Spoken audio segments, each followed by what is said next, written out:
Filmmaking couldn't be more fun if you understand exactly how light works, how light quality affects the overall look of your work. And over the past few years since I started filmmaking, I've come across a lot of circumstances that I had to find a way around it to be able to use the little light or whatever setup in terms of lighting that I had at my disposal.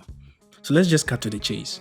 In most cases, when you're filming a subject against anything, circumstances can, present some kind of background that can be very distracting to your look. Most often than not, you would always want to isolate your subject and make your subject stand out in a myriad of circumstances, in a myriad of a lot of distraction that can be bothering your frame.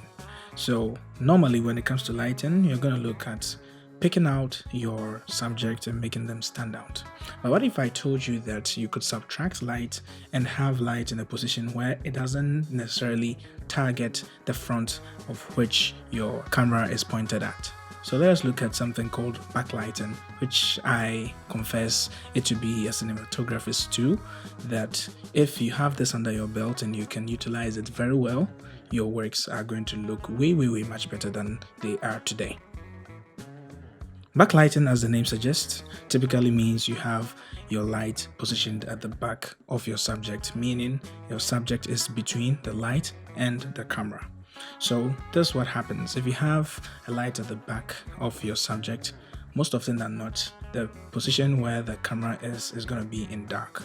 Alright, so what are we going to do? Normally, what we will do is to point another light in that same direction, but this time we are going to look at how to shoot backlighting without having any light lighting up your subject where the camera is pointing at.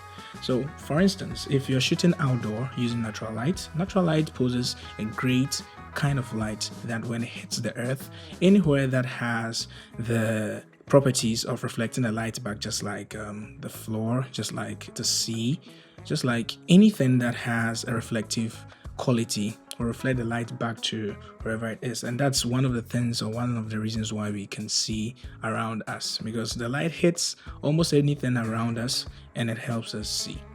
So if you have a subject, for instance, standing in front of maybe a beach, the beach sand having a lot of reflective quality to it because it's pale and white, will reflect the light back even if you don't have any modifier such as a reflector to bounce the light back into your subject. So in most cases, shooting outdoor with natural light, you wouldn't always necessarily have to have with you a reflector or any kind of modifier to bounce back the light into where you've lost light.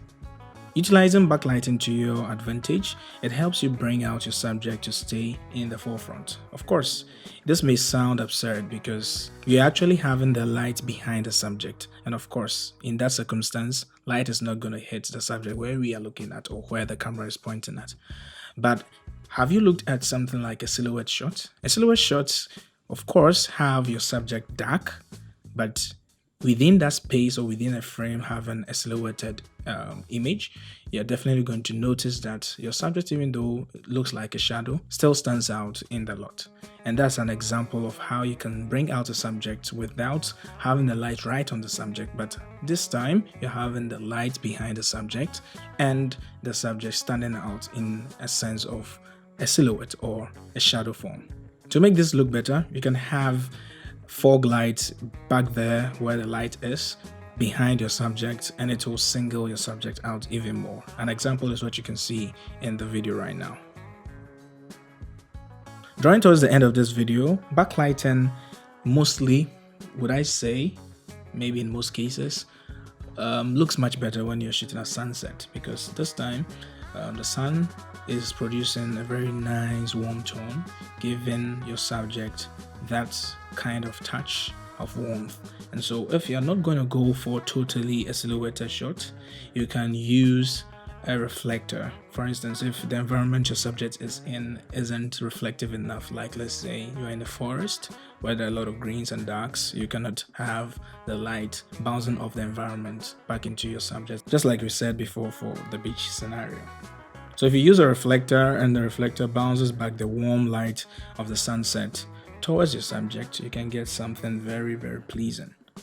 But I would advise that you try your hands on not using any modifier, because in some cases you may run into a situation where you wouldn't have any light modifier of any sort around you. So if you're able to master exposure in a way to compromise or to sacrifice some light to allow your image or your subject to stand out, you can do that.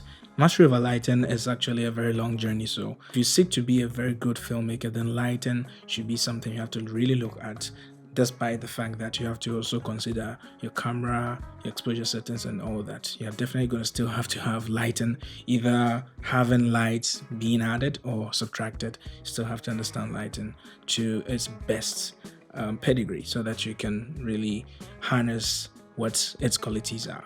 Putting across all that I've said, I'm sure that if you are going to be embarking on your next project, having these tips under your belt, you are going to be able to do something better than you're doing right now, and also you're going to be more motivated to learn some more to add onto your lighting, intellect, so that the next project and the subsequent ones are going to be much better than before.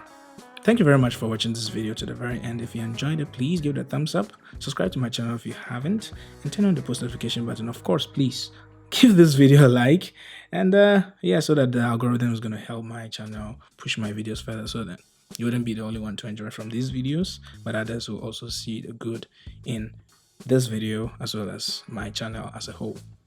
Until the next video, have a wonderful day. See ya.